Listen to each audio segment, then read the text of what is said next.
Good morning. आप सभी के सामने लेकर आया हूं संविधान की 12 अनुसूचियां। देखिए, जो टोटल अनुसूची है वह टोटल कितना है? आपकी 12 अनुसूची है। अनुसूची टोटल क्या हुआ है? 12। 12 को हम लोग याद करने का प्रयास करेंगे। सबसे पहले पहली अनुसूची में 29 राज्य और 7 केंद्र शासित प्रदेशों का उल्लेख। अब इसको चेंज कर सकते हैं। अब राज्य क्या हो गए? 28 और केंद्र शासित प्रदेश कितने हो गए? 8। यानी पहली अनुसूची में 28 राज्यों और 8 केंद्र शासित राज्यों का उल्लेख है। ठीक है। और दूसरी अनुसूची जो है जिसमें पदाधिकारियों के वेतन भत्तों का उल्लेख है, थोड़ा थोड़ा याद कीजिए। दूसरे में केवल याद कर लीजिए कौन चीज? वेतन और भत्ता। वेतन भत्ता का उल्लेख किसमें होगा? दूसरी। वेतन भत्ता का मतलब होता है जैसे ऊपर से आपको मिलता है, जैसे रहने के लिए, खाने के लिए, कपड़े के लिए, मेंटेनेंस के लिए भत्ता होता है ऊपर से। तो पहले अनुसूची में 28 राज्य और 8 केंद्र शासित प्रदेशों का राज्य। दूसरा में कौन हो जाएगा? वेतन भत्ता। दूसरा में कौन हो जाएगा? वेतन भत्ता। तीसरा में पद ग्रहण के समय ली जाने वाली शपथ का उल्लेख।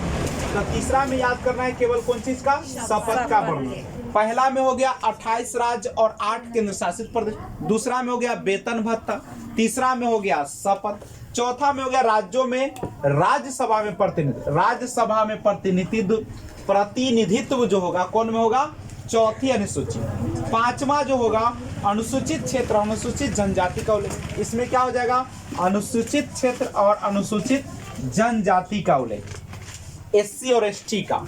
छठी अनुसूची में पूर्वोत्तर राज्यों का उल्लेख। पूर्वोत्तर माने पूरब, जैसे असम, मेघालय, त्रिपुरा, मिजोरम के जनजाति क्षेत्रों का उल्लेख, पूर्वोत्तर राज्यों का नहीं। और 7वीं अनुसूची में होगा केंद्र और राज्य के बीच शक्ति का बंटवारा।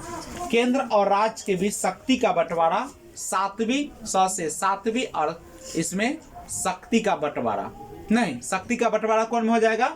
आपका 7वीं अनुसूची में शक्तियों का बंटवारा 7वीं। फिर से पहली अनुसूची में 28 राज्य और 8 केंद्र शासित प्रदेश। दूसरा में हो जाएगा वेतन भत्ता। तीसरा में हो जाएगा शपथ। चौथा में हो जाएगा राज्यसभा में प्रतिनिधित्व।